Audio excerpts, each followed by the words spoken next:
Hello friends, मेरा नाम किशन है और मेरे चैनल मेडी विद के में आपका स्वागत है। फ्रेंड्स, हम क्लासिफिकेशन ऑफ सिफेलोस्पोरिन पढ़ रहे हैं, ठीक है, जिसमें हम फर्स्ट जनरेशन के बारे में पढ़ चुके हैं, ठीक है। अब हम पढ़ेंगे सिफेलोस्पोरिन का second generation of the cephalosporin, ठीक है। सिफेलोस्पोरिन के सेकंड जनरेशन के बारे में पढ़ेंगे, ठीक है फ्रेंड्स। ये डेवलप्ड हुआ था 1970 में, ठीक है। 1970 में क्या है, ये सेकंड जनरेशन सिफेलोस्पोरिन डेवलप हुआ था, ठीक है फ्रेंड्स। अब इसके बारे में जैसे जानना चाहे तो क्या जान सकते हैं कि compare to first generation more effective against gram negative, ठीक है। अब फर्स्ट जनरेशन जो था ग्राम पॉजिटिव बैक्टीरिया के अगेंस्ट ज्यादा इफेक्टिव था फ्रेंड्स, ठीक है। लेकिन सेकंड जनरेशन क्या है, ग्राम नेगेटिव के अगेंस्ट ज्यादा इफेक्टिव है कंपेयर टू फर्स्ट जनरेशन। लेकिन ग्राम पॉजिटिव के अगेंस्ट उतना इफेक्टिव नहीं है compare to first generation. First generation gram positive के अगेंस्ट ज्यादा इफेक्टिव था, सेकंड जनरेशन जो है ग्राम नेगेटिव के अगेंस्ट ज्यादा इफेक्टिव है, ठीक है फ्रेंड्स। तो आज हम इनके मतलब सेकंड जनरेशन के अंदर आने वाले मेडिसिन के बारे में स्टडी करेंगे। तो सबसे पहला मेडिसिन जो हम लोग पढ़ने वाले हैं उसका नाम है सेफ्रोक्सेम, ठीक है। सेफ्रोक्सेम सेफ्रोक्सेम के बारे में पढ़ेंगे फ्रेंड्स। तो सेफ्रोक्सेम का एक टेबलेट फॉर्म भी आता है, उस टेबलेट फॉर्म का नाम है सेफ्रोक्सेम एजेंटिल। एजेंटिल जुड़ रहा है, समझ लो कि वो टेबलेट फॉर्म है दोस्तों, ठीक है। एजेंटिल नहीं जुड़ा है तो समझ लेना कि क्या है, वो इंजेक्टेबल फॉर्म है, ठीक है। अब सेफ्रोक्सेम का एजेंटिल जो टेबलेट फॉर्म है, ठीक है, वो दो आता है दोस्तों। एक सस्पेंशन में आता है जो 125 mg का 5 ml में रहता है, और एक टेबलेट में आता है, ठीक है, जो 250 mg का रहता है, ठीक फ्रेंड्स। तो ये रहा सेफ्रोक्सेम एजेंटिल के बारे में। बाकी सब चीज सेम है, डोज बस चेंज हो जाता है दोनों का, ठीक है। जो डोज है उसी में अंतर आता है, और रूट जो है ये टेबलेट फॉर्म है, ये इंजेक्टेबल फॉर्म है, ठीक है।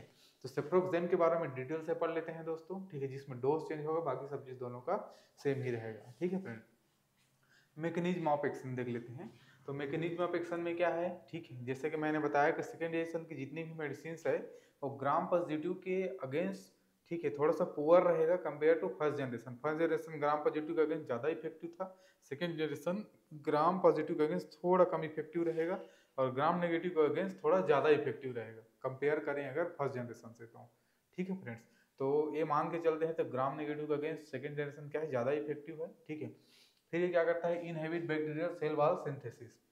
बैक्टीरिया के सेल वॉल सिंथेसिस को इनहेबिट कर देता है। उसके बाद क्या हो जाता है, बैक्टीरियोसिडल हो जाता है, बैक्टीरिया मर जाता है, ठीक है फ्रेंड्स। अब इसके डोज में देखें तो पाउडर फॉर इंजेक्शन आता है, टेबलेट फॉर्म का तो हमने देख लिया, ठीक है।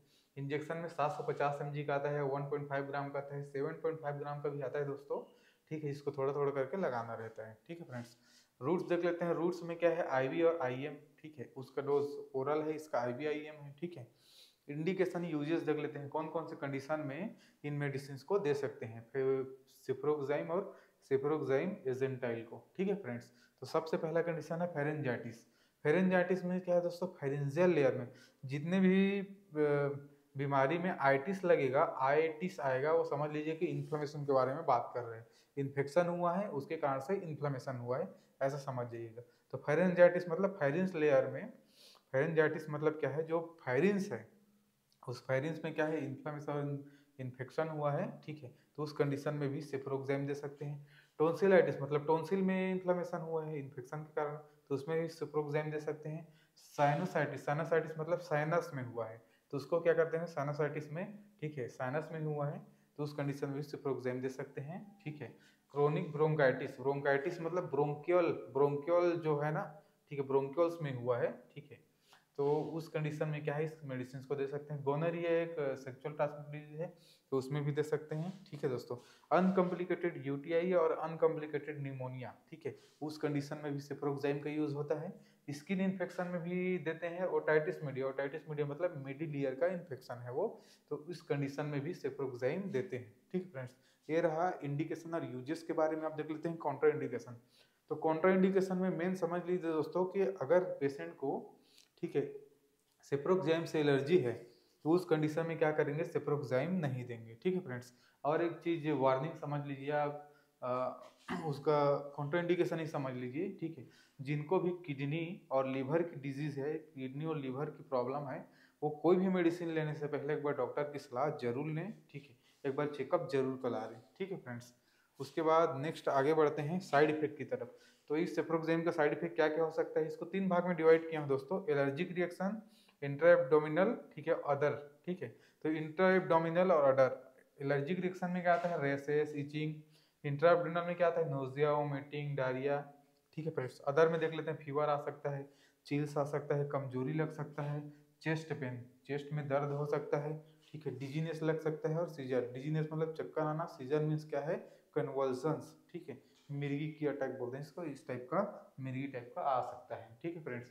तो ये रहा सिप्रोक्साइम के बारे में और सिप्रोक्साइम एसिडिल के बारे में, ठीक है फ्रेंड्स।